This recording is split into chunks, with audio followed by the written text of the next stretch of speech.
Welcome to Think Breaks. It's season 3, episode 3, hosted by me, your boy, Karan K2T, joined by the man, Colossus.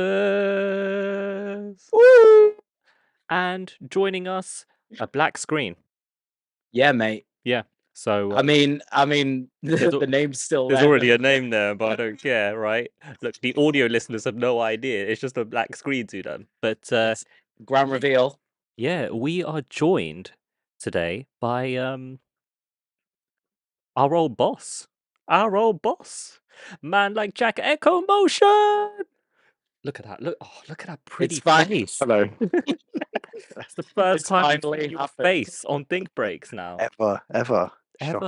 Shocking. Yeah, beautiful. How are you, dude? Welcome back to Think Breaks. Thank you. It's been a very, very long time. But When was it? November? Was it? November 2020? yeah, I'm just gonna trust you on that. Yeah. Great, thanks. I think it was November 2020 because the last episode of the season was Tolomic. Yeah. Oh no, you did Tolomic, right? No, you weren't there for Tolomic. I wasn't there for that. Oh, you weren't there for Tolomic. Okay, yeah. So it would have been Tolomic was when just before you.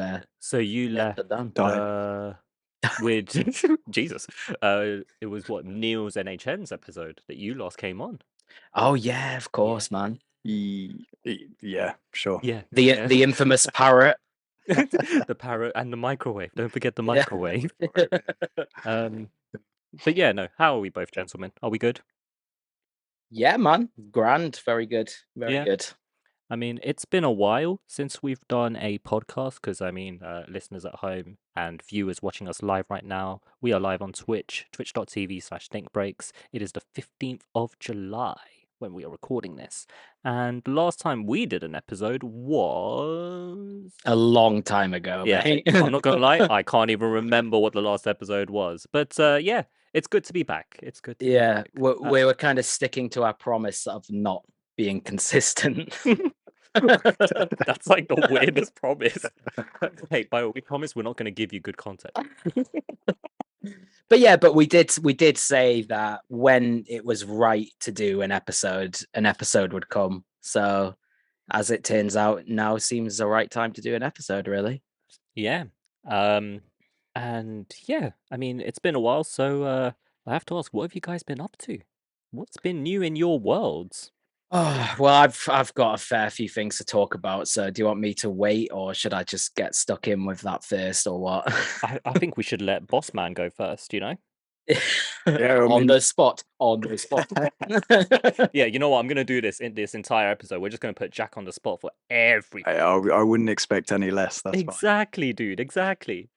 Yeah, I mean, where to start, really? I mean, I speak to you guys most days, but in terms of this, it's been, yeah, like you say, two years now or so. So obviously, you know, those that have been listening for a while know the reason I got to step away before was because I had a little girl. She's now 2, which seems crazy because it's gone like that.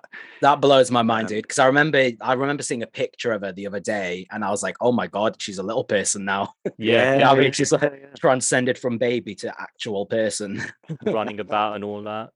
Insane. Yeah, honestly, yeah, completely running us ragged. So, but yeah, obviously she's a bit older now. She's got a good bedtime routine, and it frees up some more of the evenings. So, only very, very recently I've been able to start working on some music again, which is hopefully good for the people that like my stuff. Of course it is, man. And obviously frees up a bit of time. Yeah.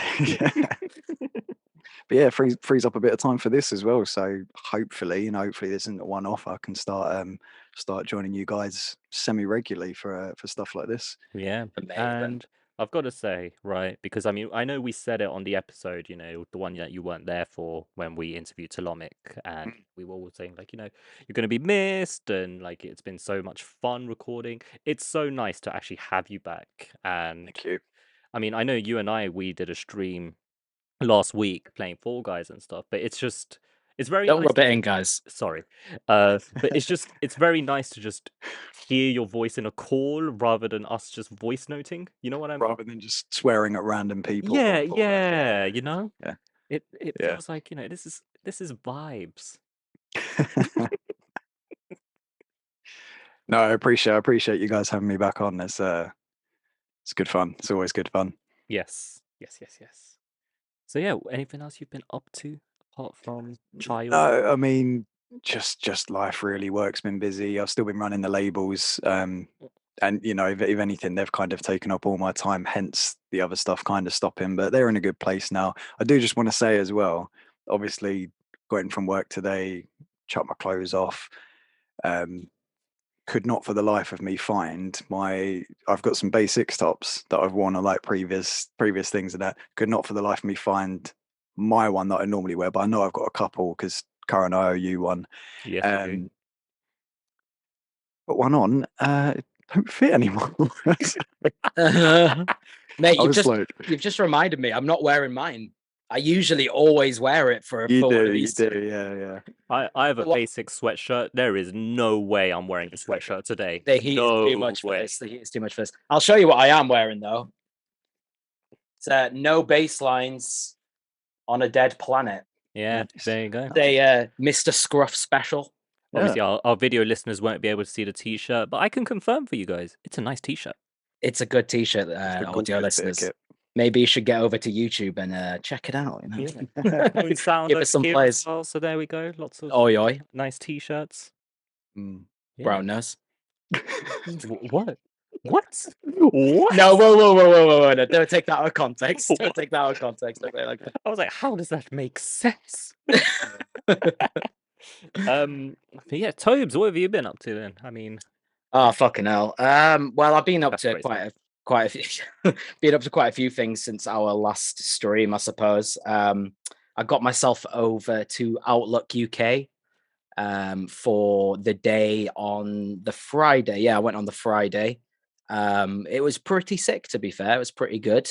Not as busy as I would have expected for something like that, but we'll see how it goes next year. It might pick up and whatnot. Again, I didn't check out Saturday or Sunday, so it could have busied up nicely, but who knows. But yeah, on the Friday I saw a lot of the Sofa Sound lot. There was Rake, Minor Form, nice. Not absolutely nice. Rinsing it out. Scream obviously had his Screamism set or like stage or whatever with like Plastician. It was just sick to hear some really loud live music again for the first time in quite a while in that kind of environment. The weather was pretty bad, but it was vibes. I was meant to stay for the duration of the Friday, but I actually went with like a chest infection brewing. And it basically hit me. Like I kind of woke up in the morning like feeling shit, and I was like, you know what, I'm just going to use all my energy and make sure I go to this.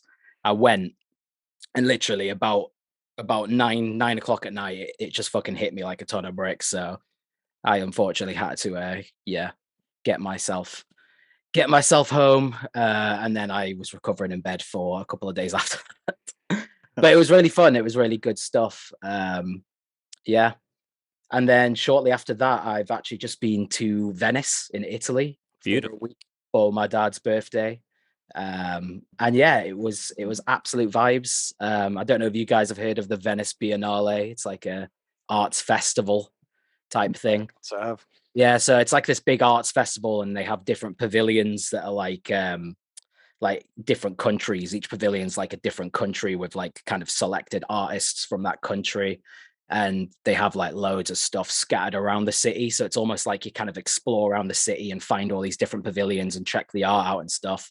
Obviously I'm really into all that kind of shit. So it was fucking vibes. And yeah, it was bloody hot, but I found out that it's been pretty hot in England, hasn't it? Inside time. Yeah. Can't handle it. Haven't slept well in a while now. It's not. Yeah.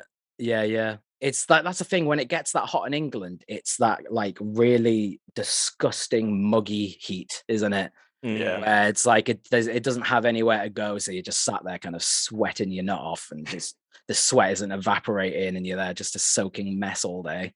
Yeah. Not particularly getting a suntan, and just like, what is going on? That's my life summed up perfectly. That is sweating mess all day. Sweating mess, yeah. Yeah, go on. I was just gonna say, yeah, I can't stand the heat. I was gonna say the cold is so much better because at least you can wear more layers to keep yourself warm. But Yeah. heat, there's only so many layers you can take off until the police come for you. So Yeah. Well, I tell you what, like the benefits of like being in these hotter European countries is they actually have aircon in their apartments. Yeah. Oh yeah. Cool. All we get is like a fan that basically just blows cold air around the room and doesn't actually doesn't really do the trick. Yeah, I can just see my fan in the corner, just like, yep, not happy right now. Yeah. It's like your only fan. Yeah. Boy. Think breaks only. But yeah, when? Yeah, that's really mainly what I've been doing. Music wise, to be honest, like work music wise has been dry as fuck. I'm actually in the process of kind of like essentially looking for a new line of work. I'm applying to a shitload of jobs, mainly kind of customer advisory kind of jobs. Oh, okay. Okay. Yeah, just kind of trying to go down that route. I really enjoy speaking to people. I enjoy helping people. So I thought, I've got some transferable skills from hospitality and just other various things that I've been doing through music that should hopefully find me something like that. So let's see how that goes. Fingers crossed for you, man. Yeah. But drum bass wise, I've been working on a load of music. We're still going strong with the KF stuff, me and Imprint. I think I mentioned, didn't I? Kind Fiction. That's me and Imprint. Yeah, you mentioned that one. Yeah. We've actually got a EP secured now. I'll not mention the label, but we're pretty excited about it. And oh, nice! You got one locked. Yeah, we got one locked finally, man. So yeah, that'll slowly be getting announced. I want to say, but I say slowly because I think it's not going to be out till a good year, right? But I think we got some exciting plans for how we want to approach it, which will be fun. Can I speak about Mythos a bit, Jack? Yeah, go for it. Yeah. So I think last time I did mention a bit about mine and Damien's project, the Mythologies LP, and kind of gave a very brief kind of explanation of our idea for artwork and the concept and stuff. But it's kind of slowly getting in the works now. We've actually heard back from the artist and we've kind of got a few different concepts to look at and scratch our beards about and whatnot. Nice. So that's looking like it's going to shape up nicely. Very exciting stuff. But yeah, I guess that's it really. I guess that's everything. I don't want to end up waffling on too much, You're more than welcome to waffle. I mean, it's Think Breaks. You're fine. Yeah. The resident waffler, isn't it? Exactly. We're all wafflers. Let's be fair. I've just noticed a little comment from Tosti there saying, "Is Mythos going to continue?" It is indeed. It is indeed. Oh yeah. There is a few more parts coming, and then it'll all kind of be rounded up with a load more other tracks in an LP, which will probably not be out for a little while, but good things come to those who wait and all that, Exactly. And that's why I had to take a break to come back, guys. Exactly. Yeah, exactly. Yeah, let it simmer a little bit. Jack coming back is literally just hyping up Mythos. That's it. Like, we're not really happy. Yeah, I'm just here to plug. Yeah. Plug Toby through and through. I couldn't fit in my t-shirt, so I've got to do it elsewhere. Exactly, dude. Nah, but seriously, I'm really looking forward to hearing this Mythos stuff. Part 1 was awesome. So no doubt the rest of it will be as well, especially knowing the names involved. So yeah, I've got no doubt it'll be awesome. It's good fun. It's good fun because a lot of it, like you said, we kind of had all these ideas, didn't we, and plans and stuff. Loads of stuff was floating around, and it just got a bit mad. So we kind of sat down together, didn't we, over a load of voice clips and whatnot. Got an actual plan together, which, if we're honest, probably was maybe a little bit ambitious, but as it turns out, maybe not. We've managed to hopefully get some really good results out of what we've pulled together. Totally stuff. But even with the audio, we you guys are constantly working on stuff, but there's been bits here and there, and we've kind of revised it, which at the time might not be ideal. I know how that goes, but then we've managed to get some real nice stuff out of it. So yeah, it's exciting. I'm really excited for it. Yeah, likewise, man. Likewise.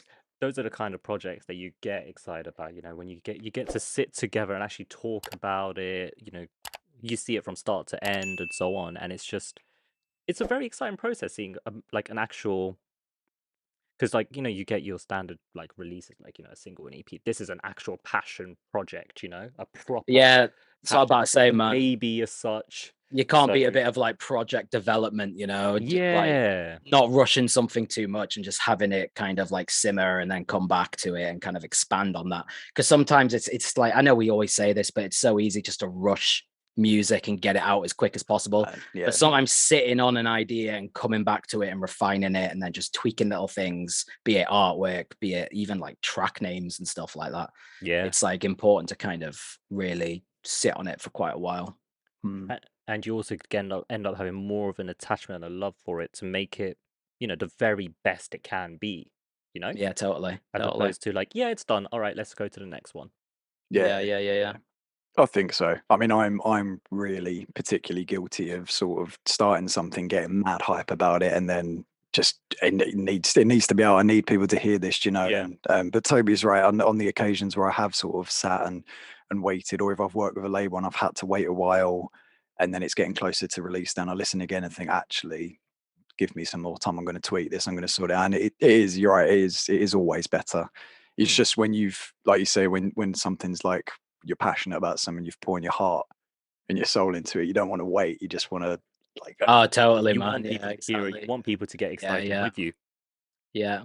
And I'm very much in a position like that at the moment. I think, like I said, I mean, I think it's been probably the best part of a year since I've started anything new, since I've worked on anything. And I got a new PC recently, and the other night, I literally, as I was getting software set back up, I came across like a sample, and I thought, okay, this, yeah. And 2 hours later, I've got a track started, and I'm already like thinking, oh, I'll work this. What do I do with this? What do I do with that? And I need to like chill out a little bit. Get a grip.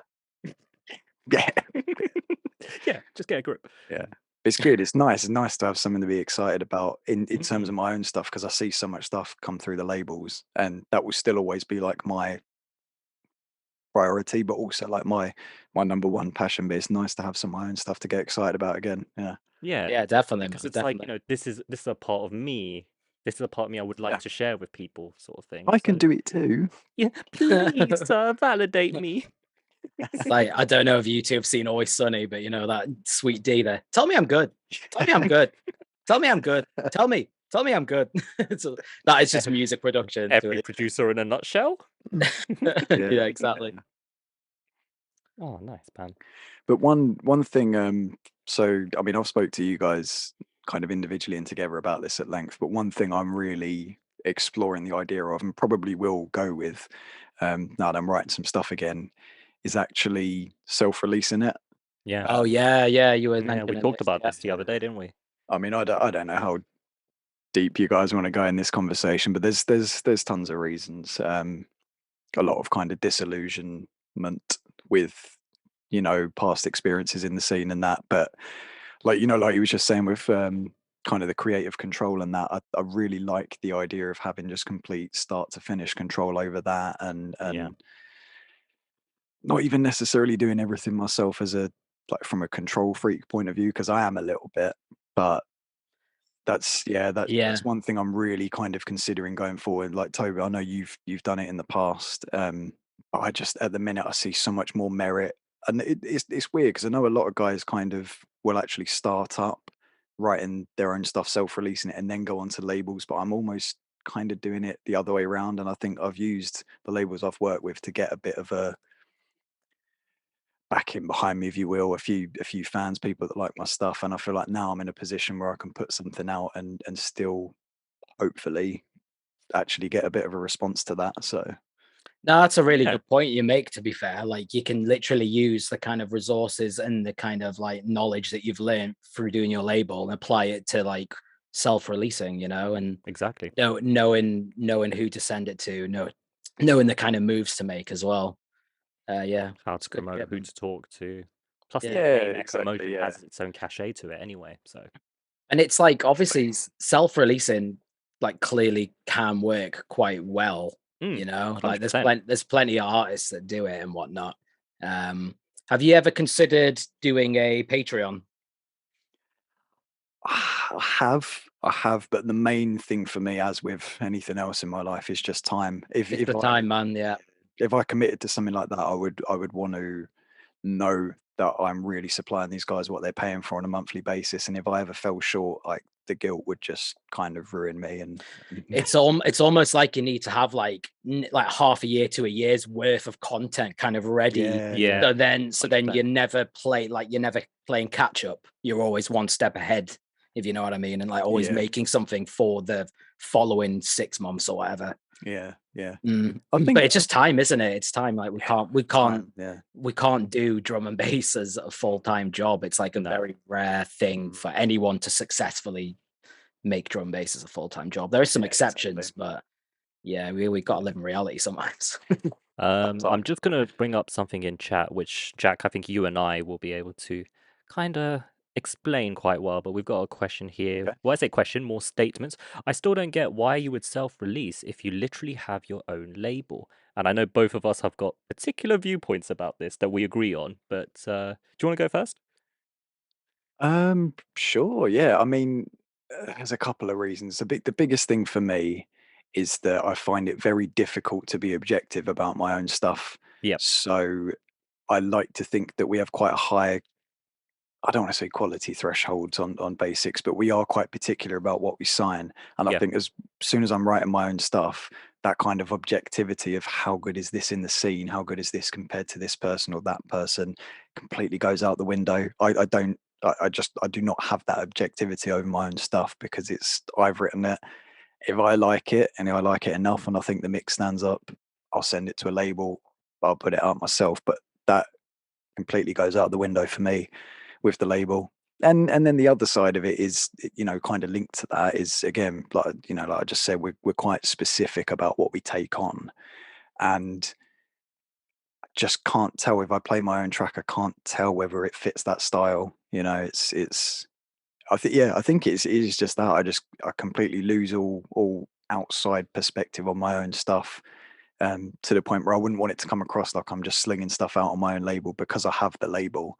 Maybe it's good enough, but maybe it's not, and I can't tell that myself. So it's almost like I feel like I might be wrong, but I think I'm probably right to a degree. But it's almost like as well, like you don't want to get too like complacent as an artist, and then just be like, oh, I'm just going to release stuff on my label because it's easy way, and then you kind of fall in the trap of being like, well, why do I need to bother trying to send to these bigger labels and kind of exactly get up the ladders, The point of view I was going to bring up for this is that, like, sometimes I want to make stuff that doesn't really fit the label, like, especially because nowadays I want to keep trying to make other genres apart from drum and bass. But why would I put a garage tune, for example, on a D&B label unless it actually properly fits into a bigger project? And like the other thing is I have to, like Jack said, there's like a different sort of perspective on your own tunes because you're your own worst critic and you're more attached to the material itself. It's why artists tend to not master their own tracks, right? But I mean, I don't know if you feel the same way, Jack, but I'm very quite critical of my own stuff. Like, I think I'm more harsh on myself than other people are. Yeah. Right. So a lot of times, if I do put something out, I have to think, does this stand up to all these other artists that have just released on my label? And most of the time, I think, no, it doesn't stand up. Therefore, I should think about self-releasing it. And that is also the plan for me to have like my own self-release area where there's complete creative control. I can make any genre, any style. It's just there as a fun project. Yeah. No, that's exactly it, isn't it? Do you know what I mean? That kind of ties into what I was saying. You lose that objectivity as soon as it's something you're writing yourself. You lose that objectivity of, is this as good as our last few releases? Maybe it is, maybe it isn't. But like at the end of the day, the labels are there to release music. It is a passion project. We're not there to make hundreds of thousands of pounds because it's drum and bass. But ultimately, the bottom line is they are businesses as well. And as soon as you start merging those together, I just don't want to muddy the waters. So that's my view on it. Yeah. And some of that can apply to self-releasing as well, in the sense of you lose your objectivity. But I think at the very least, it's if you can sit there and view it as, I loved working on this. It's finished, and now I still love the sound of it. I want to put it out there. I want other people to have that option to listen to it. There's not as much pressure on it to do well because you're not fully putting it out on a label, and there's no business plan and promo schedule unless you want to. There's no pressure, and you can enjoy it a bit more. And you can take your time with it. Like, I mean, I've told you too that I've been planning on self-releasing for a while, and there's these 2 tracks that I made last year, and I'm planning to self-release them. And I was thinking, yeah, maybe I'll do it April, but now I'm just like, look, I'm in no rush to get these out. When they're out, and people will enjoy them then, right? Like, there's never a rush. Whereas with the label, I'm always thinking, okay, we've had a bit of a quiet period. It's time to probably get something around this sort of schedule, this many weeks of promo, start speaking to the channels at this time. Whereas self-releasing, it's like, okay, I'm ready. Yeah. Or if you want to do it more like a label, you can do it more like a label, Yeah, but exactly. you've got that option, Yeah, and the knowledge of how to do it as well. Yeah. I'm going to bring up another point from our live audience. And by the way, audio listeners, we are always live on Twitch, twitch.tv/thinkbreaks, if you want to catch the show and join us as well and take part in these discussions, because we love that, don't we? Oh, hell yeah. We do. Yeah, so I'm just going to bring this up. I heard something recently that one of the reasons it's hard for an artist to be objective about their work is that they have been looking at it for a while in an incredibly detailed manner. They're looking for all the flaws, and so they often see or hear what's wrong, whereas another person will listen to the track in a fresh perspective and hear what is correct with the tune. What do we think? Yeah, it's bang on, nail on the head, really. It's we've mentioned it before, but it's just the creator's curse for you, really. And I think it's almost not in every case, but it's almost like human nature to pick out the negativity from the positivity, if you get me. And kind of like the negatives will always kind of stick out a bit more and like hit a little bit more than the positives will, please. So yeah, I think that's only kind of natural. The biggest challenge is literally getting your head into a space where you can then balance it and really kind of like block out the bad, which is it's hard to do. But in my experience, working with someone is like the biggest way. Obviously, it's like the biggest help for that. Yeah. Since working on stuff with Imprint, I've really found that we're able to identify the bads, but then the other person be able to identify the goods, and then that kind of carries over the momentum somewhat, rather than just hitting that wall of just being like fed up with it, Yeah. And as well as like we tend to focus on negativity even when sending tracks to our friends, like whips and stuff. We'll be like, hey, check out this tune, but ignore this because this isn't quite right, or ignore that because the snare's a bit weird. It's almost like you need to break from the mindset of like everyone wants to send a track to someone to get good feedback, don't they? And then when they get the bad feedback, it's like a kick in the gut. But I think like the sooner you can kind of like accept that there's going to be bad feedback, the better the outcome, realistically. Yeah, I agree. Yeah. Sometimes there might not be bad feedback if you're like, if you've absolutely smashed a track, but bad feedback, like I would much rather receive some bad feedback than not receive any bad feedback at all, because then how are you meant to grow from that? You know what I'm saying? I mean, I don't think it's fair to call it bad feedback as well. Yeah, it's actually me. My vocabulary is bad. Yeah, it's bad. Yeah. Yeah, you know what I'm saying.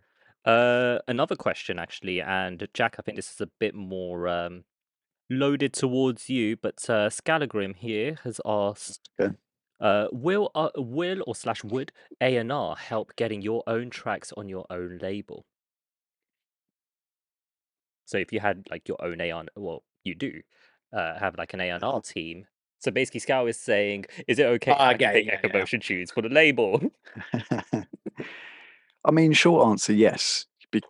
I like to think you wouldn't have someone in that position if you didn't trust their judgment. And if they're saying to you, like, dude, like, come on, I'm the one that approaches these new guys, I'm the one that gets them on, and there is something there. There is absolutely something there. Yeah. So I think in that sense, yeah, absolutely. But it kind of feeds back into what Toby was saying in having someone else there. Yeah. With that honest opinion that you can trust. It always helps. It helps the entire process. I mean, I was thinking about this just now as Toby was sort of saying his point, but even going right back sort of 10 years now when I was playing in a band, one of the biggest things for me, like for the writing process, was that being in the room with other musicians and that there was just no pressure, and you didn't overthink anything. You'd be sitting around mucking around, someone start playing something and you'd be like, oh shit, like that works. Let's have a look what you're playing. You start layering, you start doing this, you bounce off that energy, and you just forget the kind of pressures. And I think when you're sat there in your own headspace, it's a big thing for me is just pressure. And again, that's why I've brought up about self-releasing. But yeah, it's just, as musicians, you put so much pressure on yourself. But I think when you're there on your own in your own headspace, it just multiplies. It absolutely multiplies. And having someone else there to ground you, it's you can't take that for granted, I think. Yeah. The collaborative process is just so essential. Yeah, Especially with anything. I mean, even with this, you know, me and you talking, Toby, you used to do a lot of your own streams, like here on Twitch and that, and you was just saying like the group dynamic just fits you so much better. There's no totally. Yeah, it's why I kind of ran dry with my own solo streaming, because not necessarily because I don't enjoy doing it. Like when it was fun, it was great and amazing and stuff. But yeah, I'm way more of like a team player, group player kind of thing. And just sometimes I can't, if I don't have that energy to bounce off of, that's kind of like physical energy. And like I know this isn't physical because we're online and whatnot, but it's way more physical than say like bouncing off of chat. So I've always very envied people that are able just to do that so well. But for me, it's something that I really struggle with. But I think you were going to make a point, Karan. Yeah. I was just going to come quickly on that one and just say it's a bit different as well, because I mean the three of us, we can see each other's beautiful faces, and you know, we can bounce off of our reactions. Like I just saw Jack laughing at that comment, for example. Whereas with chat, sure, I mean, you know what, everyone who is here in chat in the comment section as well, we love you all, but these are words, so it's a bit harder to get a reaction. Yes, hearts to you guys, audio listeners, you can't see my hearts, they're rubbish, but still. Yeah, you know what, I forgot the previous point because I can't remember where I tried to make a point. Sorry, bro. No. I think it was definitely something about the whole collaborative process, I'm guessing. Yes. It was about, you know, the pressure of being in your own headspace. I think as well, because, you know, we're all electronic music producers and whatever, we're in front of a computer screen, right? As opposed to, like, for some people, like, I don't have the privilege of having some hardware to actually play on, right? You know, some people likewise, man. Yeah, some people only have computer keyboard, mouse, screen, so that's a bit harder. Whereas if you've got someone there, like, you know, someone over there playing the guitar, someone over there just singing, so on. Like 3 years to this day, it was when I made that collab in Brazil, the one where, you know, we had singers, guitarists. Oh wow, It's been 3 years to the day. Mad. And I still so vividly remember how much fun I had in that session. I bet you remember that session way more than you remember a lot of sessions you've had on like various tunes since you've released. When it's just been in front of your own screen. Exactly. Like locked in, yeah. I can still very much remember, you know, even things like taking the Uber just to get to my friend's house and my friend being like, oh, by the way, I've invited friends over and they don't speak English well. And I was like, okay, we'll try and speak to them.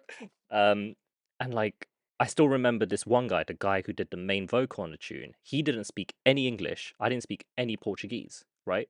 But we were still able to communicate on the tune despite not knowing each other's languages and things like that. You know, that's like a memory I'll never forget for like the rest of my life. Bro, music is a language, man. Oh my god, it's a language.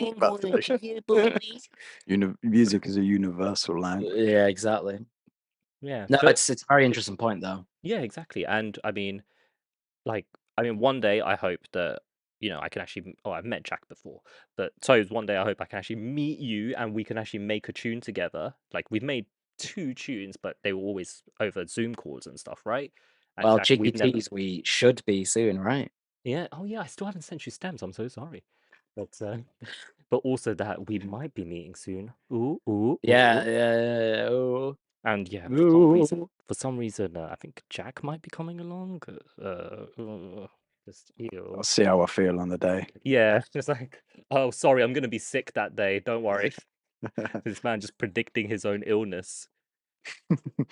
But no, seriously, like if there's one thing that it's all nice like producing music on computer. If there's one thing that I think every producer should have is something to get them away from the screen to make music. I mean, I'll show you what mine is right now. Excuse the bit of a mess of a pop shield, but this little Zoom recorder. Yep, for the audio listeners, lovely Zoom recorder. Oh, okay. Oh no. What's right? All right, audio listeners, we have lost Jack for a bit. Yeah, it's not a pop shield, granted, but yeah. So even with that, you can literally you can take that out. You can just go on a nice walk.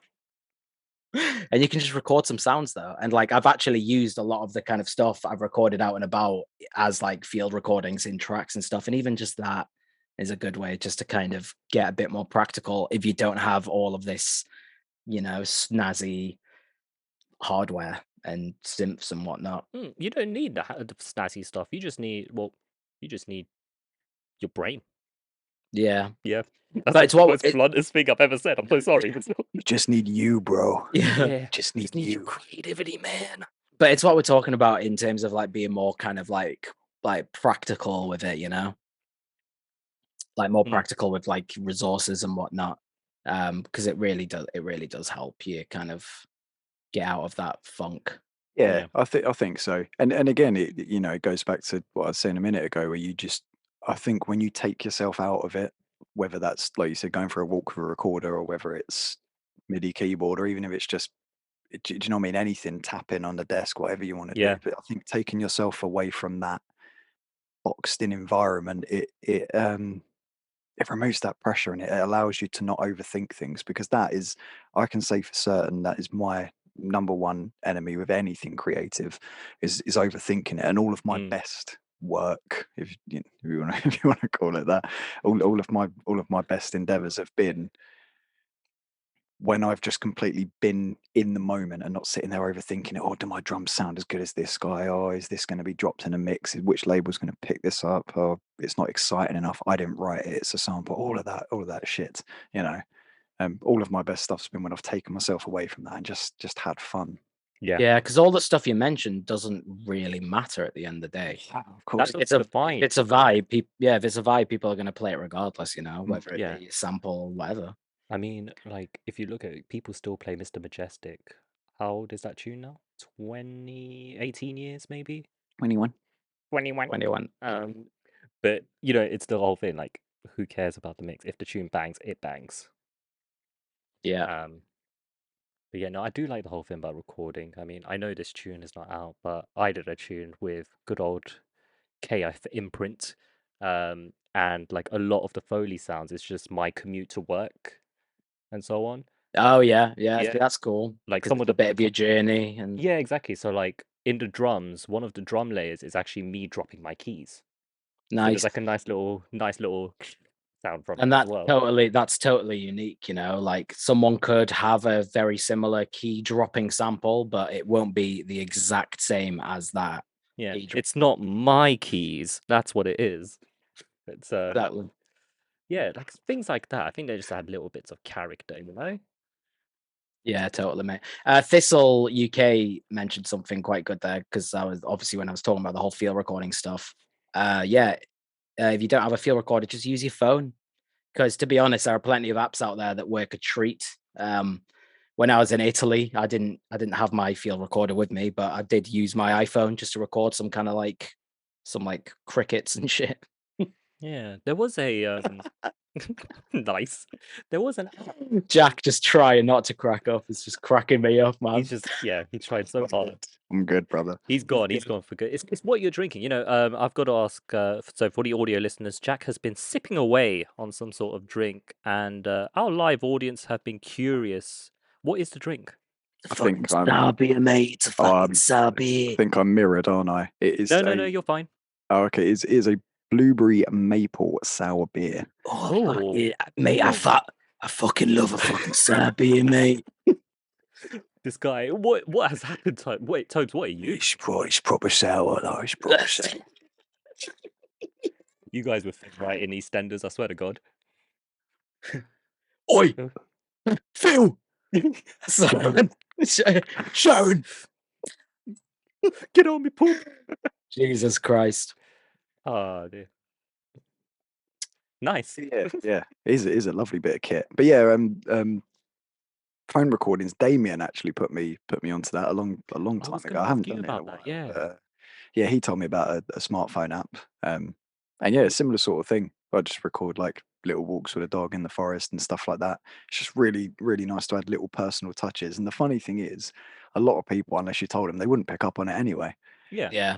But when you tell them, they're like, "Oh shit, yeah, I can hear that." It's the little. I think it's the little details like that that kind of people don't, or they hear them, but they don't fully like pick up on them. They that make that track, your track. You know, they usually kind of work as just like a layer of texture, don't they? That kind of like usually you can really tell that something's not there. It doesn't really make sense what I'm trying to say. But if you like say you're like playing your track and you then mute that particular layer, then you really notice it's not there. I could just see Jack really trying. But you get what I'm saying. It's like, yeah. You mute that layer and then it's just like, oh shit, that did add something, you know. But when you listen to it for the first time, you don't necessarily think that it's adding all that much.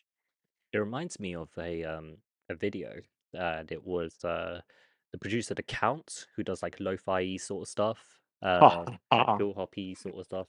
What? What just happened? The Sesame Street Count.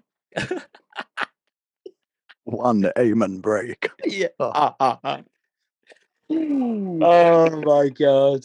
Yeah, we've done well. We've done well to get this far. Yeah, you know what? It's been 40 minutes. We did all right. Who doesn't like a bit of chuckling and that? I mean, come on, it's us three. It was bound to go out of hand in some time. Sorry, what were you saying though? Yeah, so there was like a lo-fi tune The Count did, and like there's some percussion that is just him playing on like his kids' toys or something, just like hitting some little toys, right? And the thing is, the percussion's mixed super, super quietly, right? But you mute that layer and it feels so empty to tune. Like just that tiny little gentle percussion just adds so much. And it's those cheeky little harmonics. Yeah, just little that stuff like that. It's just like, oh, nice little sound. I like. I tell you what, on the subject of lo-fi, I've been rinsing a lo-fi playlist on Spotify, Ethereal Lo-Fi. I recommend everyone goes and follows that playlist. It's got like an image of some like purpley kind of anime girl type thing with like a hair switching. No, the thing is, when you see it, it's like, yeah, that is a purpley anime girl with hair switching in her face. But literally, there's some fucking bangers in there. And I'll tell you this: there are some Ivy Lab tunes in there that slap. But I've never heard before. If my phone's my camera, so I can't have a little cheeky look. Oh wait, actually, I can. I mean, when the episode goes up to the public, what we'll do is we'll put that playlist in the description as well. And yeah, why not? So, Ethereal Lo-Fi, mate. It's an absolute banger. So anyone who sees this on your favorite podcasting platform, links and so on will be in the descriptions down below. It's just got tunes in there that when you're walking around listening, it's impossible to not just catch a vibe. Yeah. There's some like new Jabes or new Yabbies or however you want to call it. New Jabbies, I think. New Jabbies. It's always such a controversial name, isn't it, to say? Well, but there's some tracks made in there. Isn't it? Oh, is it? Yeah. Wow, learn something new every day. Yeah. Ah, okay, fair enough then. Yeah, there you go. Fun fact for you guys. Fun fact, mate. You gotta love it. Rest in peace. Yep. Stars, that's it. Ivy Lab Stars. Stars is a tune. Yeah. Come on. That tune is absolutely banging. Jack is what just happened? done. Jack is just done. This guy The thing is, like, this guy's just spending this episode just drinking and laughing. I love it.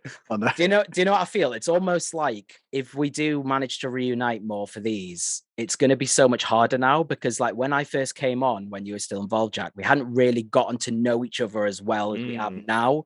Yeah. So now I feel we can just make each other laugh too easy, and it's just going to be so hard. But maybe that'll make better content. Tell us what you think in the comments down below. I mean, do you guys remember the first ever time we had Toby on, and when Toby, you were a guest on the show? Man, And I do. yeah, and we were like, "Oh Yes. my god, Colossus is coming!" And he goes, "Oh, Colossus, you know who the boss is." Yeah, I still to this day, I don't know where that came from.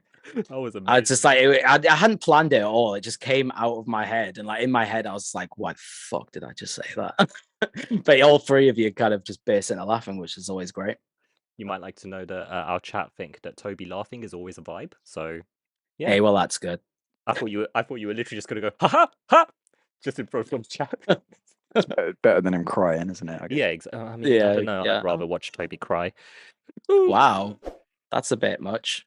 Hey, tears of joy, dude. Tears of joy. Oh, cheers. Okay, fair enough. Yeah, See, you missed out the essential of joy. Yes. I don't even know what this has devolved to, but sure. It's just a podcast for you, mate. This is true. This is true. It's contextually viable. There we go. There's another meme that's come from this channel. Oh yeah, our good old feedback streams. I think I saw something actually. I was gonna bring that up from our live audience about when we're talking about feedbacking. Let me see if I can feedback. Oh yeah, here we go. Let's see if I can feedback. It says here because obviously we do our feedback sessions on the last Friday of every month. And we have an early roller who says the first feedback from Think Breaks wrecked me, and that's not a complaint.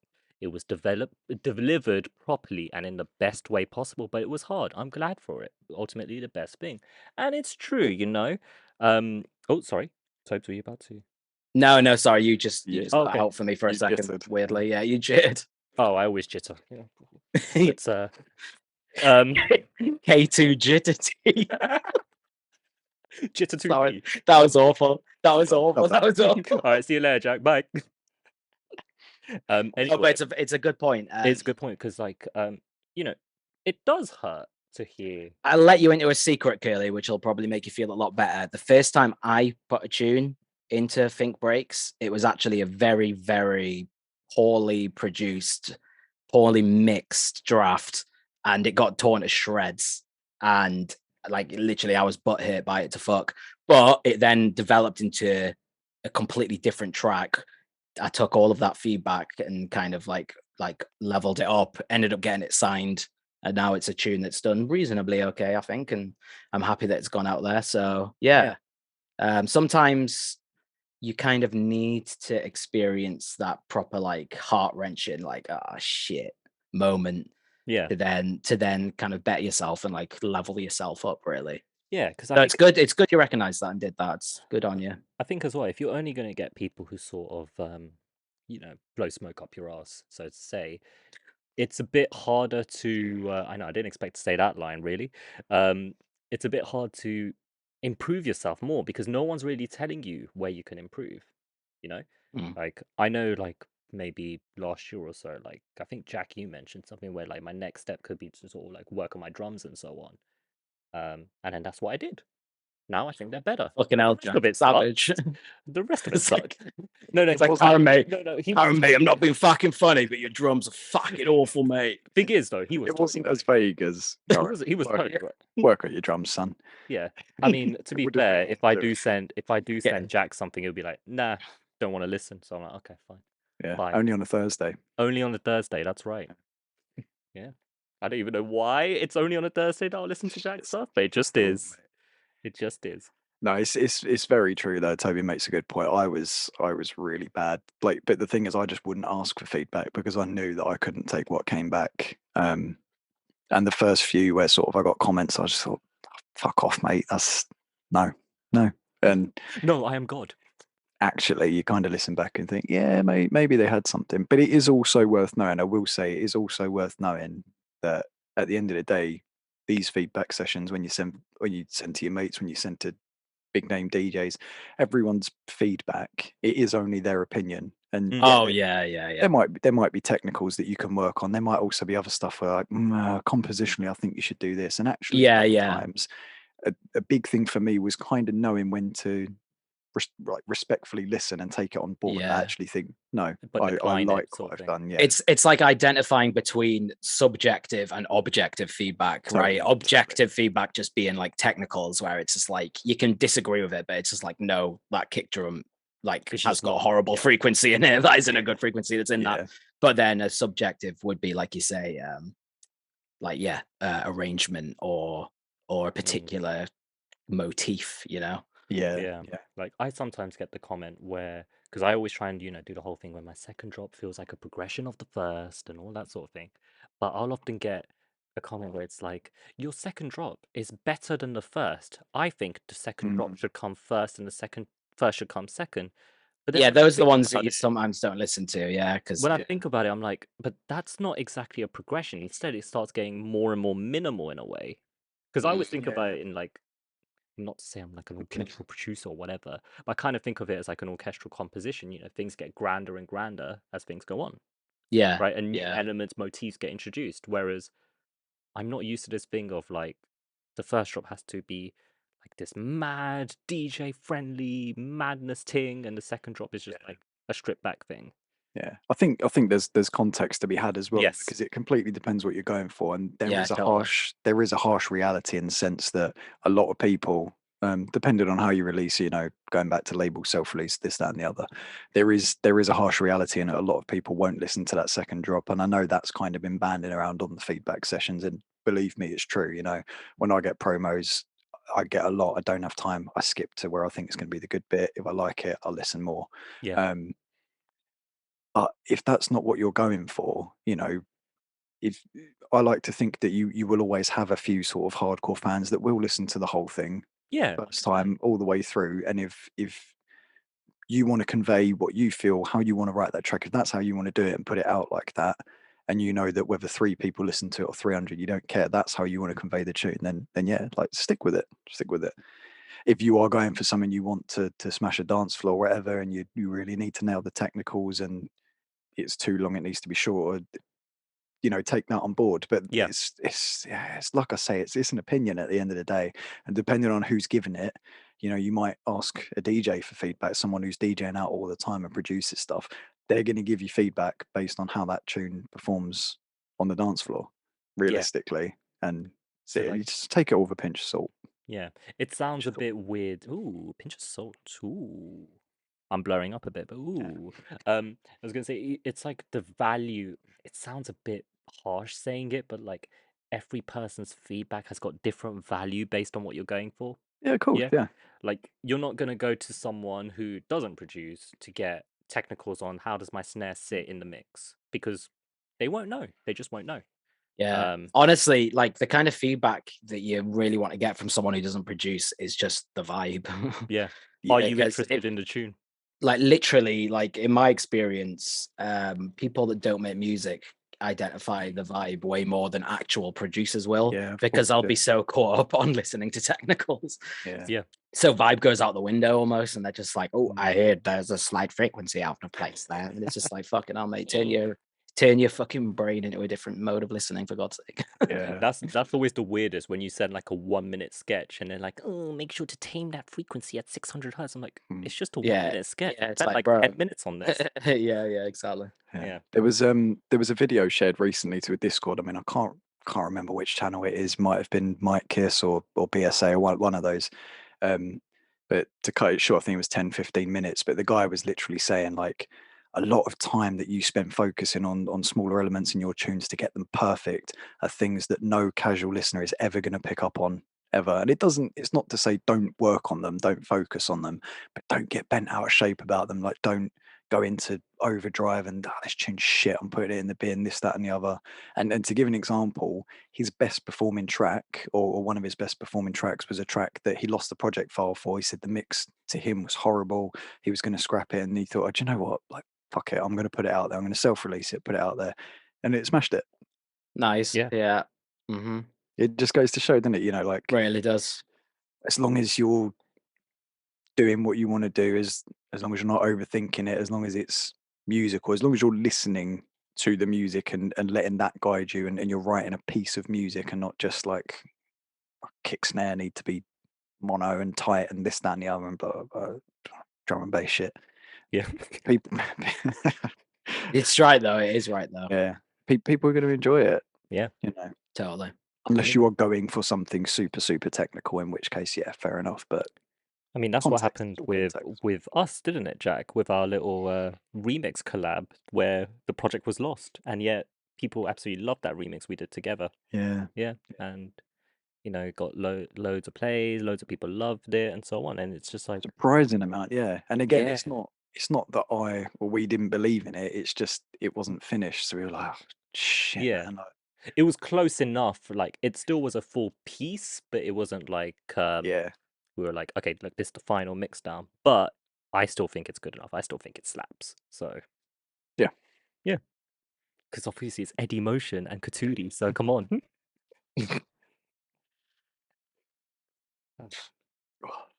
Yeah. There was a good point actually that was brought up.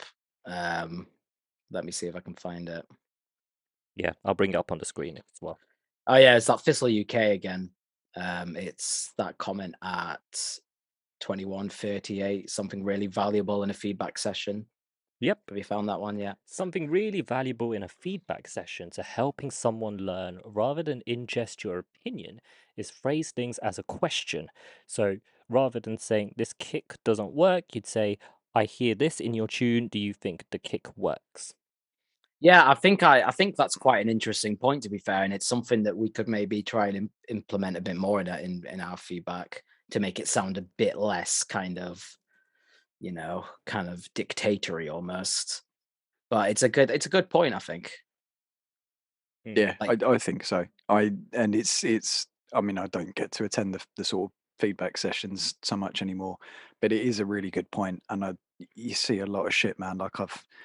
Like Curly said when she shared her first, I don't know if it was her first track or the first track she'd shared in the feedback stream, but it got torn to shreds. And all right, you know, she might be hard skinned, she might have taken that on well and learned a lot from that. Not everyone's like that. And again, I've seen shit in Discord on social media, and if you can't take it, then what are you doing? And I just think that's bullshit. I really do. Yeah. And that's not aimed at anyone in particular, but I just think if someone's brand new and they're trying something new and they want to know, there's ways of going about it, man. You can encourage people whilst giving them that valuable feedback. You don't have to tear them down and be like, No, yeah, of course not. get used to it, because it's not. I've never had that. I've had people be very, very constructively honest with me, and at the time I thought, "Ah, fuck off." But then, like, Yeah, sorry, Jack. I've never had anyone just completely shit on me. But again, I guess if I did, I'd be like, whatever, go fuck yourself. But not everyone's like that, you know. And I don't think it's what, you know, you could be putting off the next, I don't know, Netsky or Camo and Crooked Noisia. You could be putting the next ex-producer off just by being a prick. yeah, they've asked for a bit of help. It's just an important thing, I think, just how you kind of present the feedback. Totally. Yeah, because literally just like just kind of saying your point in a quite abrupt, abrasive way, like you say, will put someone off. But realistically, a teacher or a lecturer would question you as to why you're doing it and why it's better to do it this way. And realistically, if you're doing a feedback stream, you are almost taking that role of almost teacher, because 100%. You're sat in that seat saying, I objectively like know what I'm talking about, you know? So realistically, you should take that approach. Like some of us, Karen. All right. Yeah, I mean, yeah, you two. I don't know about me. I'm just there to present the show, really. Yeah.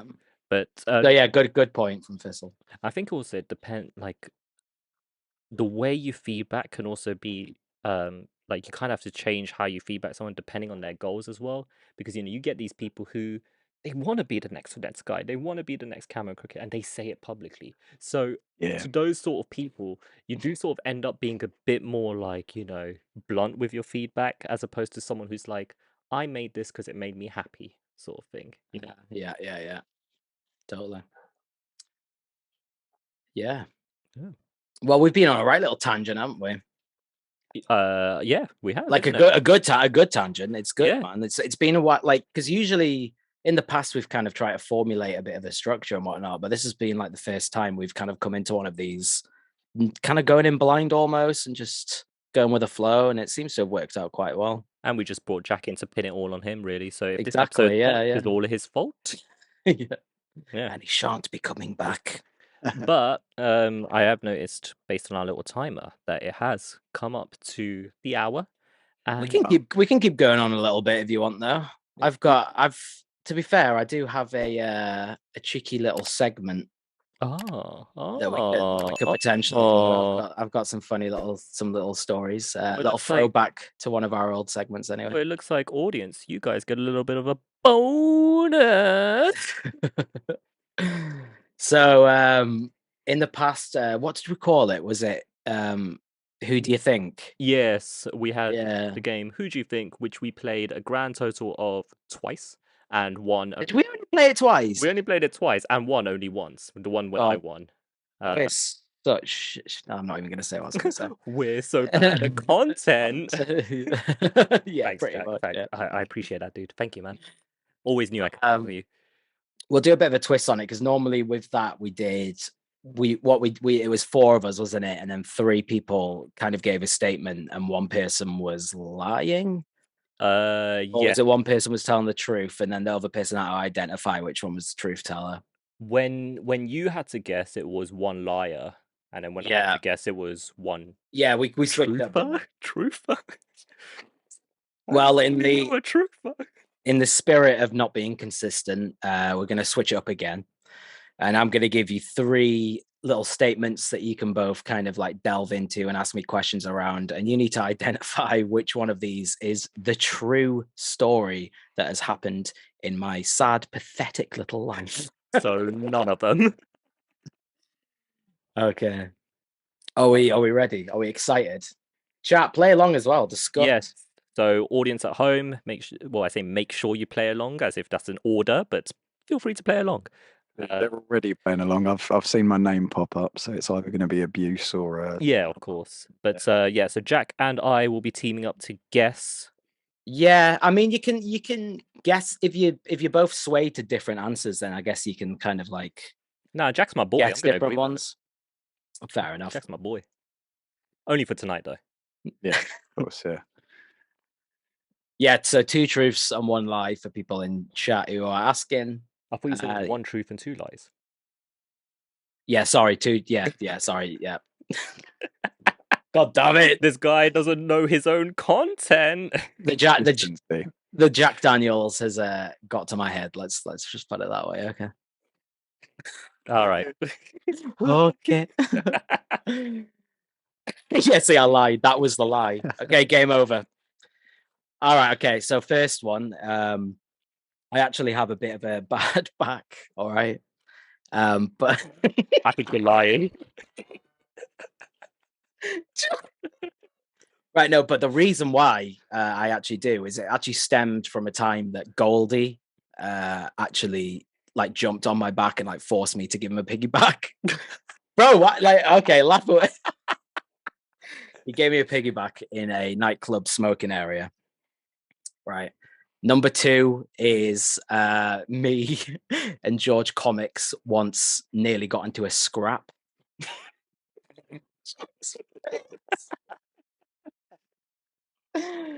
And finally, I nearly spewed all over AMC. I gipped pretty bad in front of him. It was so all 3 stories are outrageous, and you wish that none of them were right, but yeah. And only one of them is true. One of them's true, yeah. Okay. So feel free. I've already got an idea, but we'll. Yeah. Well, all right. That's not the game, is it, Jack? Come on. Right. I think. Oh, sorry. Oh, yeah. This is the end of the episode. What? No. Go on. What? Go on. I'm so confused. Go on, then. Go on. All right, Jack. I think we should question the Goldie incident first, right? Okay. Let's corner him. Oh God. Let's jump on him. By Goldie. Yeah, exactly. Yeah, exactly. Oh yeah. What club was this? Bye. Mint Club. Yeah. Come on, it was a while ago. Mint Club. Where? In Leeds, Mint Club. Okay. So it's a club in Leeds. It's in the city centre. I don't know why any of these details really matter. Like, obviously, they do. A club in the city centre. Fucking don't they? It was right. So yeah, you asked the question. There you go. I'm not saying any more than that. Ask more if you want. What compelled Goldie to jump on you? So we were in the smoking area. I was actually DJing beforehand. It was a Metalheads takeover with Jungle Jam. So it was Goldie. I believe it was Dubai as well. I had the pleasure of being back to back with Living Proof, which is someone who I used to DJ with quite a lot in Leeds, like about 2012 to 2014. Can't quite remember exactly which year it was. And yeah, we were kind of just out in the smoking area. A load of my mates were there who all like Goldie. We were all kind of chatting on, and it was actually for like a group picture. And because there was a lot of us, he obviously wanted to get up high in the picture and be like, hey, like that. And he just jumped on my back, and I nearly buckled, because I wasn't expecting it. And I was already pretty battered because I'd already played. So yeah, that's what compelled him, I suppose. He's a bit of a character. We've all seen him on Instagram. He was certainly a character back then, still a character now. Yep. How did you react? Did it ping you back out right away, or did it what? I'm getting really deep with this. Did it? No, I'm good. Did you like collapse in pain? Oh no. Like I managed, I kind of like, it's like, this would be my face in the pit. I think there is the picture online. I'm kind of just like, this is really one. Pretty, I love you. This is really one for like visual watchers, isn't it? The video watchers are gonna love this one. Visual watchers as opposed to visual listeners. Yeah. Oh yeah. I don't want to be here anymore. Oh my god. It's the little details. Yeah, it's the Jack Daniels, really. I don't want to be here anymore. Okay. So Goldie jumped on your back. Toby looked like a frog during the picture. Oh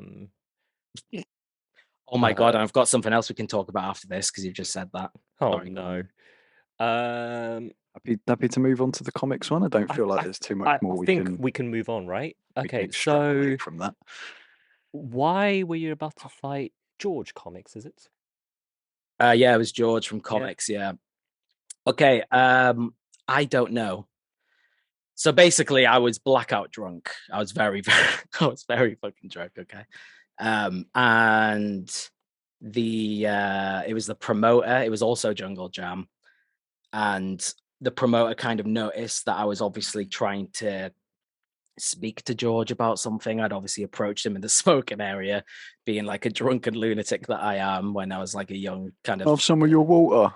Yeah. To be honest, I was probably trying to tell him about my music and stuff. And from what I gather, I kind of just came across horrifically, and it led to literally him like almost like, getting pretty aggressive and swinging for me and stuff. And wow. And then the promoter, I'm guessing, kind of got in between us and separated. And then I'm not sure how I finished my night, honestly. Like, it's a bit of a blur. But I'm guessing I would have been taken home in a taxi soon after. We've just had Euphonics ask, did you tell him to be true?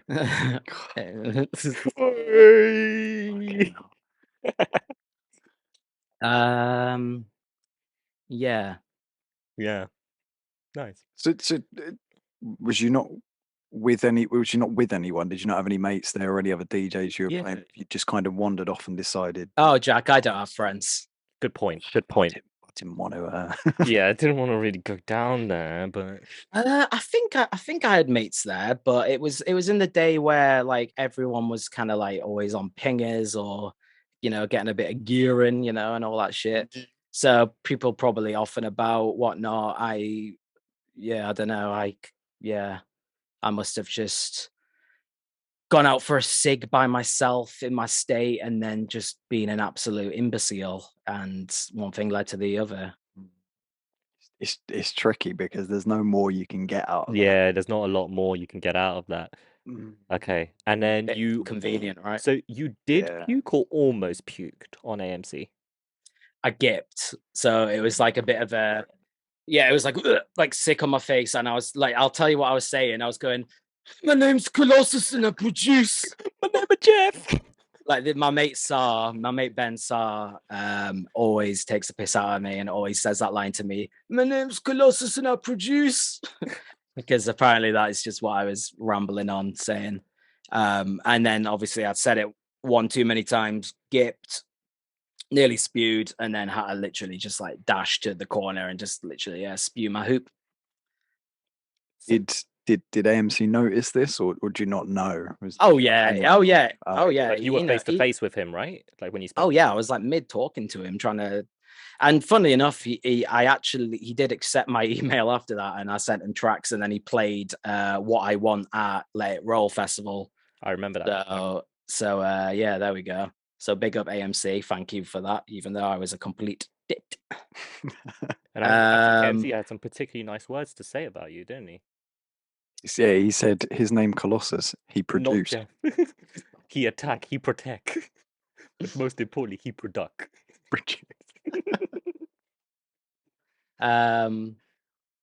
Yeah. I mean, there's other questions you could probably ask, I guess, but I don't know if you've almost come up with. I feel like we don't really have much to ask here, do we? And I don't know any of the people involved well enough to kind of try and catch him out. I mean, I know Goldie, I know AMC, but I've not necessarily been in their vicinity to be like, how tall are they? And then, they're no, they're 5'7", not 5'6". Yeah. Well, Goldie's a little taller than me. George Comics is around the how same tall you are, me. man. Yeah. True. I'm 5'9.5". Oh, so you're the same height as us. Okay. If that's any context. Yeah. Didn't you think I was like over 6 foot, Karan, actually? I did. I don't know. I always had you down as a tall guy. If you still thought that, like before we met, you'd be so disappointed when you met me. I know. I'd still be. I'm like one of these short, wide little fuckers, you know what I mean? Just like wide Colosso. Exactly. Wide Colosso. So, all right, Jack, I don't know what you think, right? But do you want to know my gut reaction? Go on, you go first with your gut, because I've got a gut reaction too. My gut reaction upon hearing the 3 was the AMC one. I'm agreeing with you. Yeah, I thought the same. Upon hearing the stories, I don't know if I'm prepared to change and go with Goldie. I just feel like there was the most. Goldie? I don't, but I feel like there was a lot of detail there that if he's lied about that, that's very impressive. But my gut is saying AMC, just because that's the most Toby. The most Toby thing. See, my gut was AMC, but if I had to pick another, I would have gone the comics way. That's the bit, but it's really going to wind me up if we're wrong. Yeah, I think we should stick to AMC. I'll let you know that I posted a poll on our chat. So once again, live audience, you did? When we do play our games, twitch.tv/thinkbreaks, you can play along. And the most votes in our poll was for the AMC one. So, Toby, I'd like to say that AMC. Me, Jack, and Paul would like to say AMC is the truth. Are you No. Is it Goldie? Is it comics? It's comics. Me and comics nearly got into a little bit of a scrap. Nah. And you really have no idea what it was that. No. To this day, I don't. The only thing I've been told, right, is that I was just really drunk and like not making sense because I had got that hammered. My name Colossus.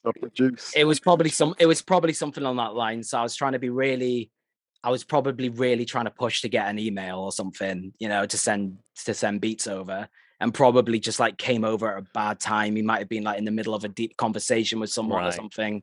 And I don't think he's the kind of guy that gets that battered, and he's quite a professional guy, and he's a bit of a headsy guy in the scene, right? So I get that impression. So from what I've learned, he took it extremely badly. He will have forgotten about it, and he definitely doesn't listen to this, but sorry, George. Love your music. Well, it's funny you should say that, because I've actually got. I've invited. He's right here. Imagine there. Is George the one that's still doing the comic stuff Yeah, yeah. the other one. yeah, By it's him. God. Yeah, it's him. Oh well, that went fucking brilliantly. Oh man. But wait, can I just confirm? Does your friend Ben Sar do the whole name Colossus? Please tell me he does. Yeah, he does. Okay, so to get, tell you one thing. All three stories are true, except there is a big lie within the other two. Oh, freaking brilliant! So it wasn't Goldie and it wasn't. No, it was Goldie, but he never jumped on my back, and that's my back's fucked. Oh, my he jumped on your front. Oh. My back's fucked because I'm an obese fucker. All right, that is why my back is fucked. 'Cause I'm carrying around this shit my whole life. Okay, and yeah, AMC I didn't get. I just said I'm Colossus, and I produce, and then he gave me his email and played some of my music. So wait, yeah, what did Goldie do to you? Nothing. We went in a group picture. We got in a group picture. That group picture does exist. I will find it at some point. Did you look like a frog? No. You need to edit it in, man. Yeah, I'm gonna put a frog face right on it as soon as it comes through. A Pepe. Yeah, exactly. Just a feels bad man Pepe. Well, I hope people enjoyed that because I've been sat on those little stories for ages. I enjoyed that. Just try to unleash in one of these segments. So yeah, that was good fun. I enjoyed that. You said you were going to bring something up when I mentioned the frog. Yeah. You said you got something else. I think I've already said this to you, but have you seen this like weird trend? You might have seen it, Jack, to be fair, because I'm pretty sure it's only a trend that's circulated amongst like particular UK YouTube groups and whatnot. Is this the thing about everyone looks like either a frog or a rat? Oh yeah. You brought it up. Yeah. Okay, so what I want chat to do and us to do is I want us to deliberate which one of us is a rat and which one of us is a fucking frog. Okay. Yeah, and listeners at home, please, join in if you want. I'm a rat. You see, I'm not sure, dude. You're a fucking snake, mate. That's what you are. Was there any need, Jack? Was there any need? In the nicest way possible, dude. Like, I feel like you've got quite like you've got your eyes are a bit froggish. Are you saying that because I'm French? No. Oh my god, no. But you're a hard one. You're almost like a hybrid crossbreed. Yeah. You're a frog rat. Yeah. So Benji thinks you're a frog as well.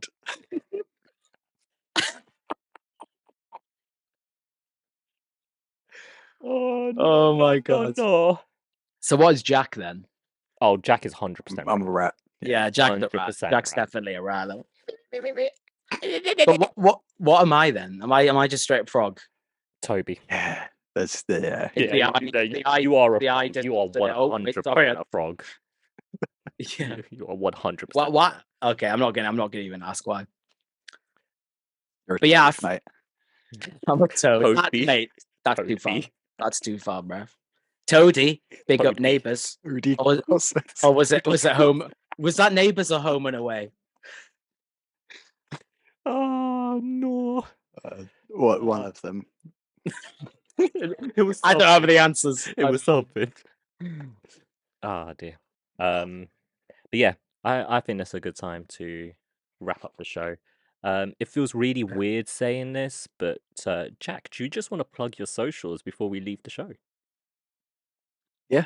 Sure. You go, no, I don't want to. Yeah. I mean, you can find me on everything as at Echo Motion DNB, other than Facebook. Echo Rat. You can find me on rap.com/Echo Motion. Watch my new movie, Ratatouille. Sorry. Go on. How to words? Yeah. It's fucking gone.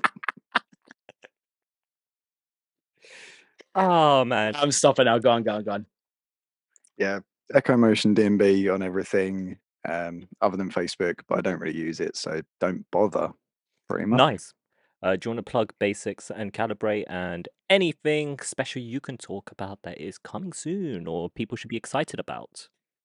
Yeah, Basics Recordings on all of our socials, Calibrate Records, Calibrate Records and all the socials, other than Twitter, which is Calibrate Rex because it didn't fit. So, Dude, fuck you, Twitter. We had that with Think Breaks when we were still Think Breaks podcast. We had to be Think Breaks. Yeah. What? Yeah. Stuff to shout about. We've got a we've got a VA on both labels coming up. No set time yet, but they will be before the end of the year. Yep, four tracker on Calibrate. So if you know about the label, you can probably guess which one that's a follow up to. And then another series VA on Basics, which in my opinion is going to be the strongest of the lot so far. It's a really, really good one. Really excited. Obviously the mythology stuff Toby mentioned, and then we've got a few individual artist things as well. But yeah, loads in the pipeline. So yeah, expect your favorite frog on many of the picks coming. No, he's a rat. And no, me, I'm saying him. I don't think he's anyone's favorite.